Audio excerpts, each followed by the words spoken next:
বিসমিল্লাহির রহমানির রহিম। খালেদা জিয়ার পরামর্শে ইউনূস ইস্যুতে বিএনপির কৌশল পরিবর্তন। জাতীয় নির্বাচন ঘিরে চলমান উত্তপ্ত পরিস্থিতিতে আন্দোলনের বদলে আলোচনার পথে হাঁটছে বিএনপি। সরাসরি চেয়ারপারসন খালেদা জিয়ার পরামর্শেই বদলে যাচ্ছে দলের কৌশল, যা রাজনীতিতে বড় এক মোড় পরিবর্তনের ইঙ্গিত দিচ্ছে। দীর্ঘদিন ধরেই ডিসেম্বরের মধ্যে একটি অবাধ, সুষ্ঠু ও নিরপেক্ষ নির্বাচনের সুনির্দিষ্ট রোডম্যাপ দাবি করে আসছে বাংলাদেশ জাতীয়তাবাদী দল বিএনপি। নির্বাচন সংক্রান্ত প্রয়োজনীয় সংস্কার দ্রুত সম্পন্ন করার আহ্বান জানিয়ে সরকারের প্রতি আন্দোলনের হুমকি ও সংঘাতপূর্ণ কার্যকলাপ নিয়ে অসন্তোষ প্রকাশ করেছেন খালেদা জিয়া।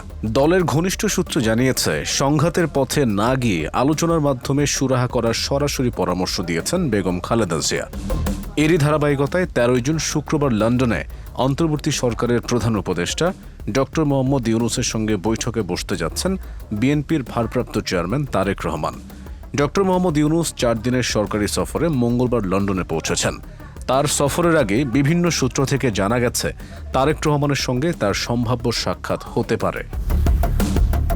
বিএনপির ভারপ্রাপ্ত মহাসচিব মির্জা ফখরুল ইসলাম আলমগীর বলেছেন, লন্ডনে অন্তর্বর্তী সরকারের প্রধান উপদেষ্টা ডক্টর মোহাম্মদ ইউনূসের সাথে বিএনপির ভারপ্রাপ্ত চেয়ারম্যান তারেক রহমান আগামী 13 জুন সাক্ষাৎ করবেন এবং সকাল 9টা থেকে বেলা 11টা পর্যন্ত বৈঠক হওয়ার কথা রয়েছে। এদিকে প্রধান উপদেষ্টার প্রেস সচিব শফিকুল আলম জানিয়েছেন, বৈঠকটি বাস্তবায়ন হলে তা দেশের রাজনীতির জন্য একটি ইতিবাচক অগ্রগতি হবে।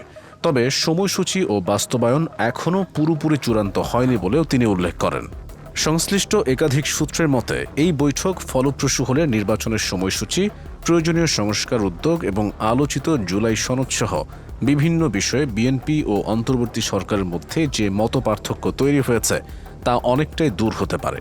এই প্রেক্ষাপটে ডক্টর ইউনূস ও তারেক রহমানের বৈঠক ঘিরে রাজনৈতিক মহলে শুরু হয়েছে নানান জল্পনা। মিনথাল আহমেদ মাসুম, খবর বাজ।